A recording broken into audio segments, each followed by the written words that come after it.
Live from downtown Detroit, home of WDIV and Click on Detroit, Local 4 News at 5 starts now. The early results show it helps speed up recovery. Now, it's just the first step, but tonight we're getting new insight into where things stand with remdesivir and if you or I could get it if we were to get sick.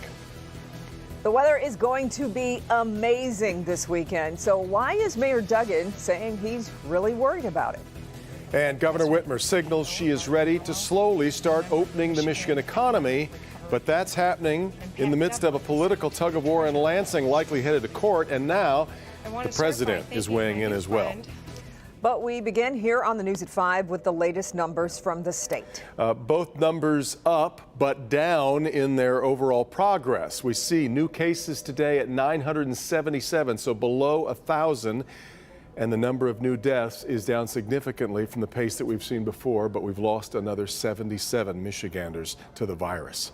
Now to Governor Whitmer, ever so slightly loosening the reins on Michigan's economy. Yeah, the announcement came late this afternoon in her press briefing. It affects construction, which she announced earlier this week, but then she added another industry. Business editor Rod Maloney is live tonight. Rod, this comes following those protests yesterday and a tweet from the president. Yeah, you know, Kimberly, so much to unpack here. Let's start with the business part of this. And she's opening up a couple of businesses that we weren't expecting. But she also today blasted away at Lansing Republicans and the Republican in the Oval Office. The day started eventfully with the president tweeting the governor should cut a deal with the legislature, get Michigan open again. He also backed the protesters in the Capitol yesterday. The governor shot back by retweeting a Michelle Obama meme, "When they go low, we go high." The governor said in her press conference, "That was political theater. People are weighing in and putting pressure." In the meantime, the governor's looking to get more of us back to work. That includes construction work, real estate activities, and work that is primarily and traditionally performed outdoors.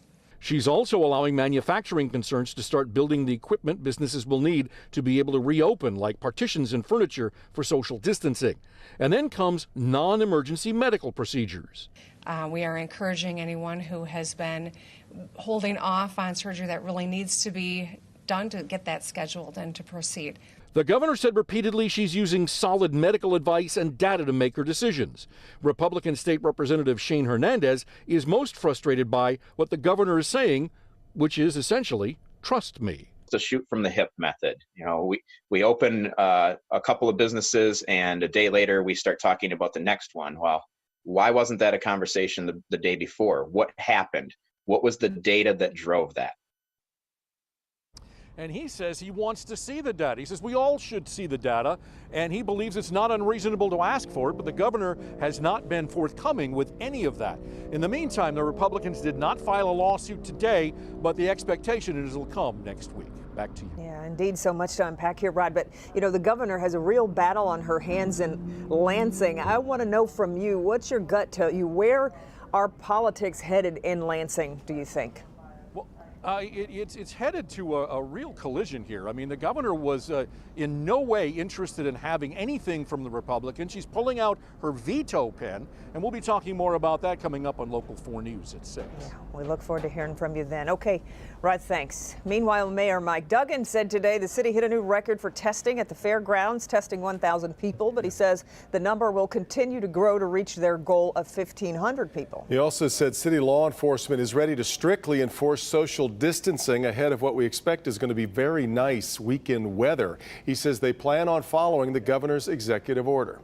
We want you to enjoy the beautiful parks of the city of Detroit with social distancing, but we're prepared to act because we are not going to let this trend get reversed.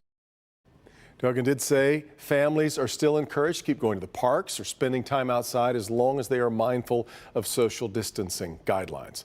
Now, a short time ago, the FDA granted emergency use authorization to the drug remdesivir after a clinical trial showed it reduced the recovery time for seriously ill patients by 31%. So what's next for this drug, and how will the manufacturer meet what is expected to be a heavy demand, not just here, but around the globe? Remdesivir was developed to fight Ebola. It didn't work, but the research gave scientists a head start against coronavirus. Remdesivir is an IV medication that appears to help block the virus's ability to hijack our cells to reproduce itself. That discovery could lead to other drugs. There are a lot of other enzymes that the virus uses that are now going to be targets for this. Remdesivir was tested in severely ill patients, but other studies are underway in hospitalized patients that are only moderately sick. It's thought the drug has few side effects. Through the data we had in our trials in Ebola patients, we knew that the side effects were pretty minimal in patients, and they were easily reversed when the medication was stopped. Gilead is also exploring different ways of giving the medicine to patients, including potentially as a shot or perhaps an oral inhaled version. That might allow doctors to treat patients earlier in the illness or even outside of the hospital. Gilead made the decision early to ramp up their ability to make the drug before knowing if it was going to be effective. It would appear that gamble has paid off. The company has gone from making around 5,000 treatment courses to producing almost 100,000. It believes it can produce millions of treatment courses by the end of the year. Gilead has donated the first 1.5 million doses of the drug. Their CEO says moving forward, they will continue to make sure the drug is accessible and affordable for patients who need it. As Michigan waits, businesses across the country are now starting to slowly open their doors. There's concern that it's way too early, with many fearful there could be a second wave of infections. Jay Gray has a closer look at the ongoing debate over reopening the country. It's opening weekend for businesses across the country. In essence, this is going to be our grand opening and reopening.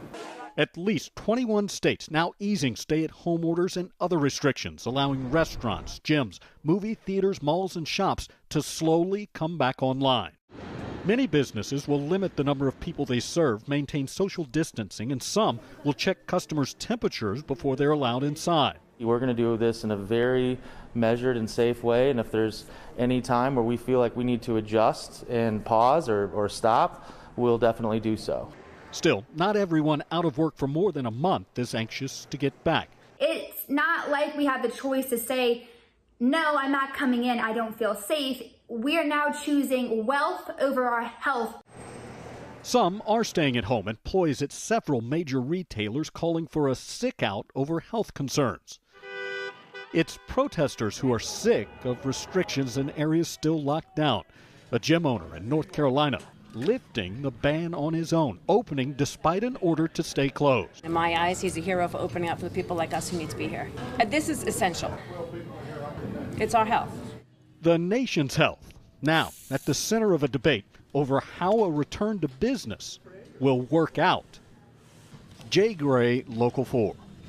All right, Jay. Meantime, on Wall Street, stocks ended lower on the day, giving up their gains for the week. The Dow falling 622 points by the end of trading. Both the S&P 500 and the NASDAQ finished down 3% on the day.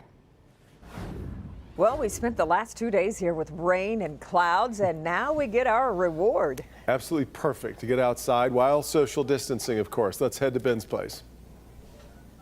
There's plenty of room out there with all the sunshine around, guys. And if you thought today was nice, wait till you see tomorrow and Sunday. And we'll get there in just a few minutes. But look at all the sunshine that's out there right now. The only places still reporting cloud cover are on the east side, even some southeast areas. Grosse Ile overcast right now, partly cloudy at Monroe and Metro, but everybody else seeing plenty of sunshine, almost completely clear skies. High temperatures tomorrow going to 66. Actually, we'll probably see 70 later into the afternoon. Now, there is a cold front coming through, and there is a chance of some showers there at the east side. We'll talk more about who's going to get that and what Sunday looks like. Here's a hint, much better. All that coming up in just a few minutes, guys. Okay, Ben, if you're going to take a cruise through Oakland County this weekend, know that there will be a freeway closure for road work. Yep, both directions of I-75 closing tonight between at 11 will be the beginning of the closure, and that will be between 8 Mile and Square Lake Road. MDOT crews working on 2 bridges, also doing general road work. Both directions expected to reopen Monday at 5 a.m. Detroit police officers drive to Lansing to support one of their co-workers who's fighting the coronavirus. Officers gathered at DPD headquarters this morning to drive to Sparrow Hospital, which is where Corporal Ethan Grant is staying right now, trying to recover. Once they got to Lansing, officers stopped their cars outside the hospital And wave to Grant. Grant has been battling COVID-19, though, for nearly 3 weeks. All right, we are off and running here on a Friday. Here's Hank. Today, I got your questions answered directly from the director of the Unemployment Insurance Agency. Now, I'm going to show you the questions that many of you are asking and give you the answers that you need. It's new tonight on my Help Me Hank report. Unequivocally. And he's addressing the allegations publicly for the first time. New tonight, what Joe Biden has to say about a sexual assault accusation surrounding an incident from 27 years ago. Sean. A beloved Detroit fire captain becomes the first in the line of duty death from COVID-19. Tonight, we're speaking with his heartbroken wife. I never would have thought I lost my husband to a virus. And tonight, the wife of Captain Franklin Williams Jr. says she could not believe someone so strong, someone so big, could be taken by this virus.